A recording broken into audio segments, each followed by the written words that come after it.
Trap House, 2025, is an action crime thriller that explores what happens when the line between law and family completely collapses. The movie combines intense cartel violence with emotional family drama, focusing on a DEA agent who discovers that the criminals he is hunting are none other than his own teenage son and the children of his colleagues.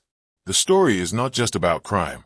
It is about neglect, rebellion, moral confusion, and consequences. The movie opens near the U.S.-Mexico border, where DEA agent John Carter leads a dangerous night raid on a cartel warehouse. John is a highly respected officer with years of experience dismantling drug networks. Alongside him is his longtime partner Mike Rivera, a sharp and cautious agent. The raid is executed perfectly. Drugs, cash, and weapons are seized within minutes. However, the cartel boss mysteriously escapes before the agents arrive. This immediately raises suspicion, as the cartel seems to have known the exact timing of the operation. Mike senses that something is wrong and suggests there might be an information leak. John dismisses the idea, believing the cartel simply got lucky. Still, the unease remains. After the raid, the story shifts to John's personal life. He returns home late at night to his quiet suburban house. His relationship with his teenage son Alex Carter is clearly broken. Alex is angry, rebellious, and emotionally distant from his father. Alex openly accuses John of caring more about criminals than his own family. John tries to explain that his work protects people, but Alex doesn't see him as a hero, only as an absent father who missed most of his life. This strained relationship becomes the emotional foundation of the movie. Alex is not an ordinary teenager. He is intelligent, observant, and strategic. At school, he keeps a small circle of close friends, including Emma Rivera, the daughter of John's DA partner Mike. Unlike normal teenagers, these kids understand surveillance systems, law enforcement timing, tactical movement. They grew up overhearing classified discussions, watching their parents prepare for missions, and unknowingly learning professional tactics. Soon, cartel trucks begin getting hijacked in highly sophisticated attacks. A masked group uses smoke grenades, flawless timing, and military-level coordination. They steal drugs and cash without unnecessary violence and disappear before reinforcements arrive. The cartel is shocked. These are not amateurs or rival gangs. Someone is using law enforcement methods against them.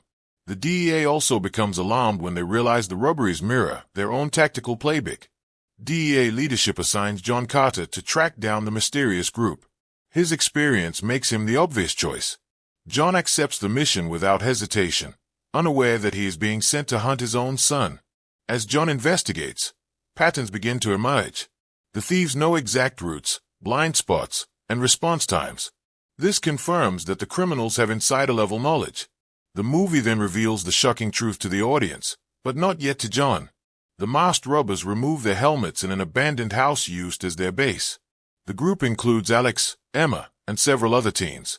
This abandoned house is their trap house, not for drugs, but for planning robberies. Alex explains their motivation. They believe the justice system is slow and ineffective. Their parents risk their lives daily, yet the cartel always survives. The teens think they can fight crime better by stealing from the cartel directly. They convince themselves that their actions are justified.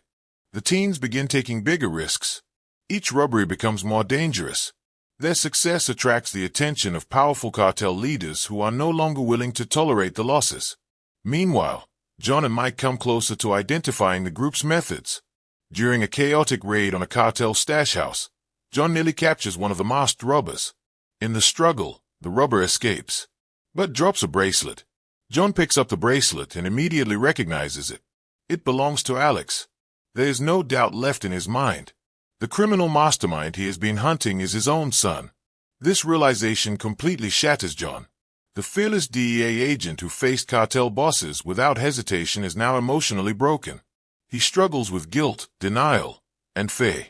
After losing millions of dollars to the masked robbers, the cartel leadership reaches a breaking point.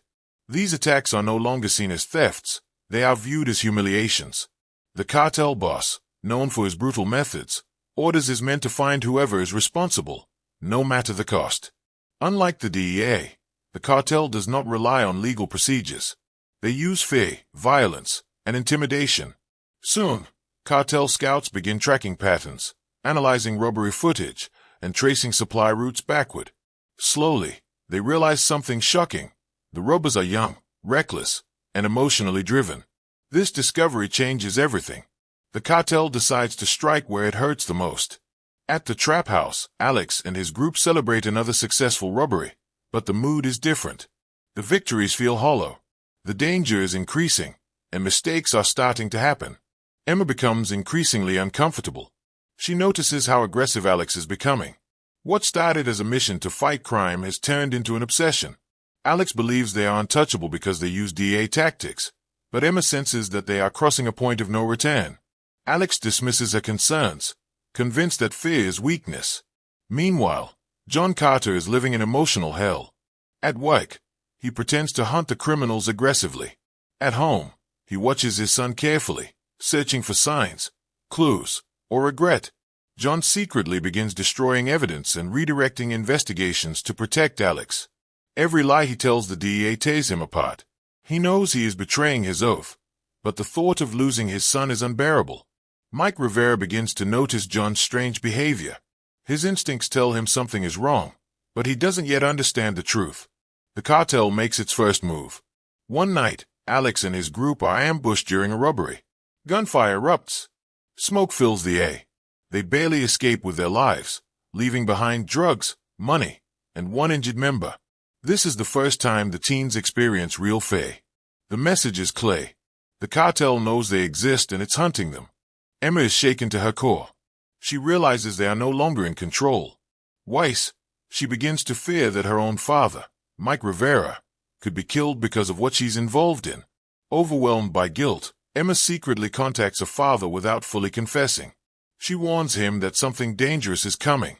Mike becomes alarmed. He increases surveillance and begins digging deeper into the investigation. To force the robbers out of hiding, the cartel kidnaps one of the teen's family members. The message is terrifying and direct. Alex finally understands the consequences of his actions. His rebellion has endangered innocent lives. The group begins to fall apart under pressure, fear, and guilt. Alex wants to fight back. Emma wants to surrender. John confronts Alex in one of the most emotional scenes of the movie. John reveals that he knows everything. Alex is shocked, but also relieved. Years of anger explode into a brutal argument.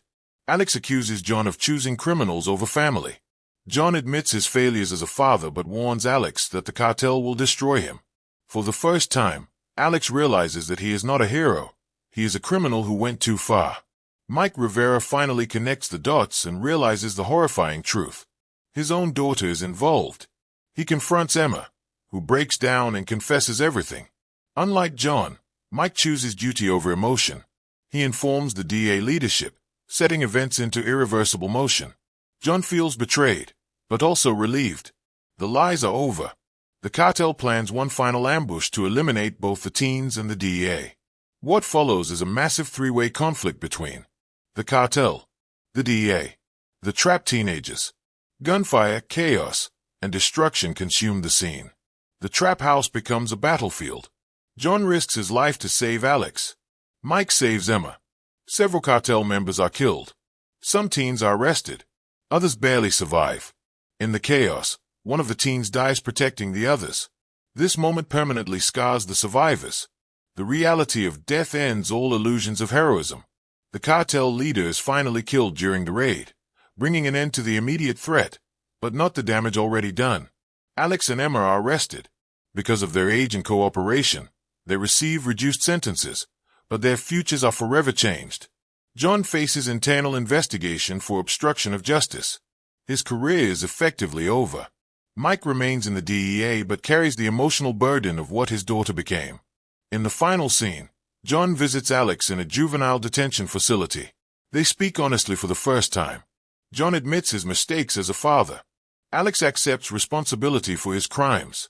There is no happy ending, only accountability. The movie ends with a powerful message. Crime doesn't disappear because intentions are good. Violence doesn't care about family. And justice always comes with a price.